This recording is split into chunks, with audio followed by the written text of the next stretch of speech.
ಎಲ್ಲಾ ಹಾನಿಯಿಂದ ಕೂದಲನ್ನು ರಕ್ಷಿಸುತ್ತೆ. ಬರೀ Amrit noni reach root premium hair oil. Uttarakhand ದುರಂತಕ್ಕೆ ಸಂಬಂಧಪಟ್ಟಂತೆ ಮಾತನಾಡೋದಕ್ಕೆ ಸ್ವತಃ ಏನು ಸರ್ಕಾರದ ಪ್ರತಿನಿಧಿಯಾಗಿ ತೆರಳಿದಂತಹ ಕೃಷ್ಣ ಬೈರೇಗೌಡರಿದ್ದಾರೆ, ಅವರ ಮಾತಾಡ್ತಾ ಹೋಗ್ತಾರೆ.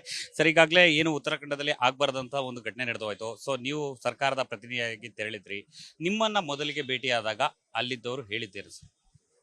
ಅಲ್ಲಿ ಅವರು ನೋಡಿ, ಬಹುಶಃ ನಿರೀಕ್ಷೆ ಮಾಡಿರ್ಲಿಲ್ಲ ಇಷ್ಟು ಬೇಗ ಒಂದು ರೆಸ್ಕ್ಯೂ ಆಪರೇಷನ್ ಆಗುತ್ತೆ, ಇಷ್ಟು ಬೇಗ ಅವರನ್ನ ಅಲ್ಲಿ ಯಾರಾದರೂ ಬಂದು ಕಾಪಾಡುವಂಥದ್ದು ಆಗತ್ತೆ ಅಂತ ಅವರಿಗೆ ನಿರೀಕ್ಷೆ ಇರಲಿಲ್ಲ.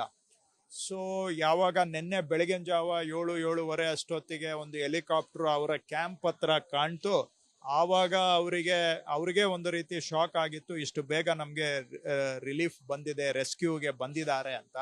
ಸೊ ನಿನ್ನೆ ಅವರು ಅದನ್ನೇ ಹೇಳಿದರು, ನಾನು ಭೇಟಿಯಾದಾಗ ನಾವು ನಿರೀಕ್ಷೆ ಮಾಡಿರಲಿಲ್ಲ ಇಷ್ಟು ಫಾಸ್ಟಾಗಿ ಸರ್ಕಾರ ಕೆಲಸ ಮಾಡುತ್ತೆ ಅಂತೇಳಿ ಅಂತ.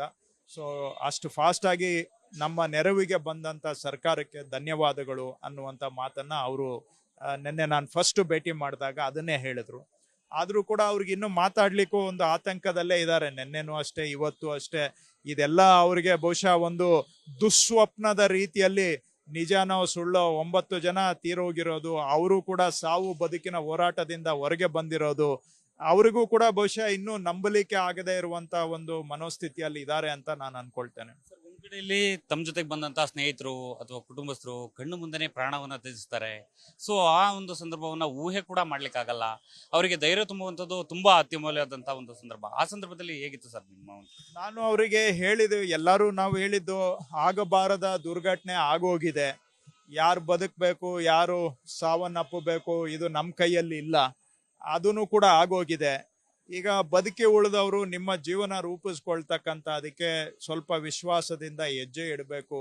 ಆಗಿದ್ದು ಆಗೋಗಿದೆ ದುರ್ಘಟನೆ, ಇನ್ನು ಮುಂದೆ ಆಗಬೇಕಾಗಿರೋದ್ರ ಕಡೆಗೆ ನಾವೆಲ್ಲ ಹೆಜ್ಜೆ ಇಡೋಣ ಅಂತ ನಾನು ಅವರಿಗೆ ಧೈರ್ಯ ಹೇಳಿದ್ದೇನೆ. ಮತ್ತು ಯಾರು ದುರ್ಘಟನೆಯಲ್ಲಿ ಸಾವಾಗಿದ್ದಾರೆ ಅವ್ರಿಗೂ ಕೂಡ ನಾವು ಅವರ ಬಾಡಿಯನ್ನು ಟ್ರಾನ್ಸ್ಪೋರ್ಟ್ ಮಾಡಿ ಆದಷ್ಟು ಶೀಘ್ರವಾಗಿ, ಬೇರೆ ಸಂದರ್ಭ ಆಗಿದ್ರೆ ಬಹುಶಃ ಅವರೇ ಪ್ರಯತ್ನ ಮಾಡಿದರೆ ವಾರಗಳೇ ಕಳೆದು ಹೋಗ್ತಾ ಇತ್ತು ಬಾಡಿ ಬೆಂಗಳೂರಿಗೆ ಬರಲಿಕ್ಕೆ. ನಾಳೆ ಬೆಳಿಗ್ಗೆ ಎಲ್ಲ ಬಾಡಿಗಳು ಕೂಡ ಬೆಂಗಳೂರಿಗೆ ಬರ್ತಾ ಇದ್ದಾವೆ.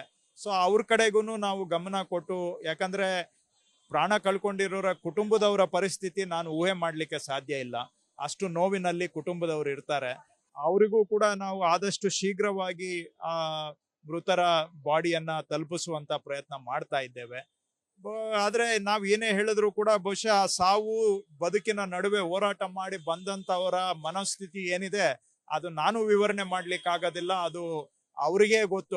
ಆ ಒಂದು ಮಾನಸಿಕ ಹಿಂಸೆ ಕಣ್ಣು ಮುಂದೆ 20 ವರ್ಷ ಪರಿಚಯ ಇರೋರು ಸಂಬಂಧಿಕರು ತೀರು ಹೋಗುವಾಗ ಇವರು ಕೂಡ ನಾನು ಬದುಕ್ತೀನೋ ಇಲ್ವೋ ಅನ್ನುವಂಥ ಅದರ ನಡುವೆ ಹೋರಾಟ ಮಾಡಿ ಬಂದಿರೋರ ಮಾನಸಿಕ ಸ್ಥಿತಿ ಏನಿತ್ತು ಅಂತ ಬಹುಶಃ ನಾನು ನಿಮಗೆ ಅರ್ಥ ಮಾಡಿಸ್ಲಿಕ್ಕೆ ಆಗೋದಿಲ್ಲ. ಅದು ಅನುಭವಿಸಿರೋರಿಗೆ ಬಹುಶಃ ಕಷ್ಟ ಗೊತ್ತು ಅನ್ಸುತ್ತೆ.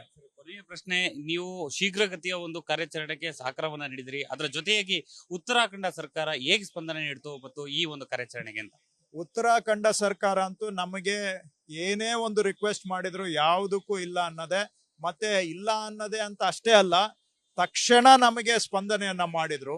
ನಾವು ಜೂನ್ 4ನೇ ತಾರೀಕು ರಾತ್ರಿ ಅವರಿಗೆ ಮಾತಾಡಿದ ಕೂಡ್ಲೇನೆ ಅವರು ಅಲ್ಲಿನ ಡಿಸಾಸ್ಟರ್ ರೆಸ್ಪಾನ್ಸ್ ಫೋರ್ಸ್ ಏನಿದೆ ರಾಜ್ಯದ್ದು, ಅವರು ಬೇರೆ ಎಲ್ಲ ಮಿಲಿಟರಿ, ಏರ್ ಫೋರ್ಸ್ ಎಲ್ಲರಿಗೂ ಮಾತಾಡಿ ಕೋಆರ್ಡಿನೇಷನ್ ಮಾಡಿಕೊಂಡು ಬಹುಶಃ ಜೂನ್ 4 ಆಗಿ ಜೂನ್ 5ನೇ ತಾರೀಕು ಬೆಳಿಗ್ಗೆ 5 ಗಂಟೆಗೆನೆ ಅವರು ರೆಡಿ ಇದ್ರು. ಅದರಲ್ಲಿ ಸ್ಟೇಟ್ ಫಾರೆಸ್ಟ್ ಡಿಪಾರ್ಟ್ಮೆಂಟ್ನವರು, ರೆವಿನ್ಯೂ ಅಫಿಷಿಯಲ್ಸು. ನನ್ನ ಜೀವನದಲ್ಲಿ ನಾನು ಮಾತ್ರವಲ್ಲ, ನನ್ನ ಕೂದಲು ಕೂಡ ಆಗಿರ್ಬೇಕು ಸ್ಟ್ರಾಂಗ್ ಅಂಡ್ ಸ್ಟೈಲಿಶ್. ಬರೀ Amrit noni reach root premium hair oil ನೊಂದಿಗೆ. Reach root premium hair oil. ಆರ್ಮಿನವರು, ಏರ್ ಫೋರ್ಸ್ನವರು, SDRF ಫೋರ್ಸ್ನವರು ಎಲ್ಲಾರನ್ನೂ ಕೂಡ ಅವರು ಕೋಆರ್ಡಿನೇಟ್ ಮಾಡಿ ಅವ್ರಿಗೆ ಈ ವಿಷಯ, ಯಾಕಂದ್ರೆ ಹಿಮಾಲಯ ತಪ್ಪಲಿನಲ್ಲಿ ಇರೋದ್ರಿಂದ ಇಂಥ ಘಟನೆಗಳನ್ನ ಹ್ಯಾಂಡಲ್ ಮಾಡಿ ಅವರಿಗೆ ಅನುಭವನೂ ಇದೆ. ಸೊ ಹಾಗಾಗಿ ನಮ್ಮ ರಿಕ್ವೆಸ್ಟ್ಗೆ ತಕ್ಷಣ ರಾಜ್ಯ ಸರ್ಕಾರನೂ ಅಷ್ಟೇ, ನಮ್ಮ ಚೀಫ್ ಸೆಕ್ರೆಟರಿ ಅವರು, ನಮ್ಮ ಸೆಕ್ರೆಟರಿ ರಶ್ಮಿ ಮಹೇಶ್ ಅವರೆಲ್ಲ ಓವರ್ನೈಟ್ ಕೆಲಸ ಮಾಡಿದ್ದಕ್ಕೆ ತಕ್ಷಣ ಅದೇ ಸ್ಪಂದನೆ, ನಮಗೆ ಅಷ್ಟೇ ಸ್ಪಂದನೆ ಉತ್ತರಾಖಂಡ್ ಸರ್ಕಾರದಿಂದನೂ ಸಿಕ್ಕಿದೆ. ನಾನು ಇವತ್ತು ಬೆಳಿಗ್ಗೆ ಅವರ ಚೀಫ್ ಸೆಕ್ರೆಟರಿಯನ್ನ ಭೇಟಿ ಮಾಡಿ ಅವರಿಗೆ ನಾನು ಧನ್ಯವಾದವನ್ನು ಕೂಡ ಹೇಳಿದ್ದೇನೆ. ಅವರ ಸಹಕಾರ ಇಲ್ಲದೆ ನಾವು ಇಷ್ಟು ಫಾಸ್ಟ್ ಆಗಂತೂ ನಮ್ದು ಏನೇ ಪ್ರಯತ್ನ ಇದ್ರು ಆ ರಾಜ್ಯದಲ್ಲಿ ಆಗಿದ ಘಟನೆ. ಆ ರಾಜ್ಯ ಸರ್ಕಾರದ ಸಹಕಾರ ಇಲ್ಲದೆ ಇಷ್ಟು ಫಾಸ್ಟ್ ಆಗಿ ನಾವು ರೆಸ್ಕ್ಯೂ ಮಾಡಕ್ ಆಗ್ತಾ ಇರ್ಲಿಲ್ಲ. ಇವಿಷ್ಟು ಏನು ಕೃಷ್ಣ ಬೈರೇಗೌಡರ ಮಾತು. ಏನು ಈಗಾಗಲೇ ಅಲ್ಲಿ ಮೃತಪಟ್ಟಂತವರ 9 ಜನರ ಮೃತದೇಹವನ್ನ ನಾಳೆ ಬೆಳಗ್ಗೆ ಬೆಂಗಳೂರಿಗೆ ತರಿಸಿಕೊಳ್ಳಲಾಗುವುದು. ಆದಷ್ಟು ಬೇಗ ಅವರ ಕುಟುಂಬಸ್ಥರಿಗೆ ಕೂಡ ಮೃತದೇಹಗಳನ್ನ ಆ ಒಂದು ಹಸ್ತಾಂತರ ಮಾಡುವಂತ ಒಂದು ಕೆಲಸವನ್ನ ಮಾಡಲಾಗುತ್ತೆ ಅಂತಕ್ಕಂಥ ಮಾತನ್ನು ಕೂಡ ಈಗಾಗಲೇ ಹೇಳಿರುವಂತದ್ದು. ಕ್ಯಾಮರಾ ಪರ್ಸನ್ ಮಂಜುನಾಥ್ ಜೊತೆ ಭರತ್, ವಿಸ್ತಾರ ನ್ಯೂಸ್, ಬೆಂಗಳೂರು. ಅನುಕ್ಷಣದ ಸುದ್ದಿಗಳಿಗಾಗಿ ವಿಸ್ತಾರ ನ್ಯೂಸ್ ಯೂಟ್ಯೂಬ್ ಚಾನೆಲ್ ಸಬ್ಸ್ಕ್ರೈಬ್ ಮಾಡಿ. ಹೊಸ ಸುದ್ದಿಗಳ ನೋಟಿಫಿಕೇಶನ್ಗಾಗಿ ಬೆಲ್ ಐಕಾನ್ ಕ್ಲಿಕ್ ಮಾಡಿ.